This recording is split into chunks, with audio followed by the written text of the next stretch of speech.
waved at her, craning their heads to get a good look at her stylish hat and new furs. Princess Mary Adelaide had a passion for beautiful clothes, and as the superlative quality and lavish detail of her daughter's travelling outfit revealed, had passed on this extravagance to Princess May. Otherwise more conservative than her mother, Princess May did enjoy being well dressed. The price of Princess Mary Adelaide's hat would have been a fortune to the countless men who had lost their jobs in the tottering economy. Yet, ironically, the majority of London's masses of poor did not begrudge the aristocracy their finery. Anarchists and revolutionaries existed, but the greater segment of the poor looked to the royal family for the colour and pageantry missing from their own drab lives.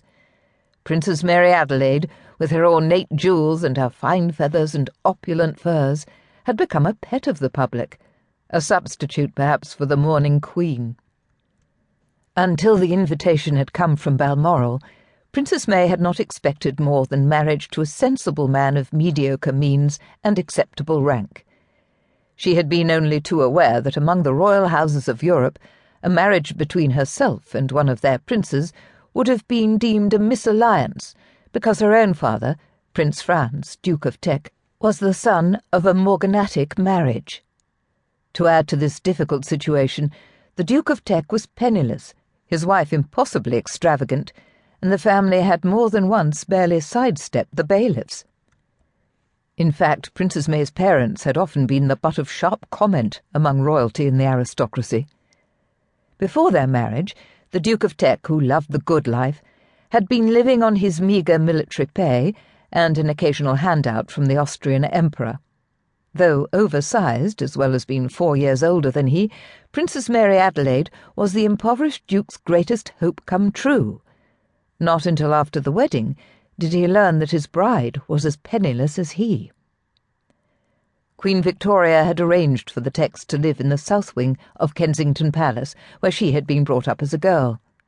On the stroke of midnight on May 26, 1867, in the same room and bed where the Queen had been born, Princess Mary Adelaide gave birth to a daughter, christened Victoria, Mary, Augusta, Louisa, Olga, Pauline, Claudine, Agnes, but always called May by her parents and family because of the month in which she was born.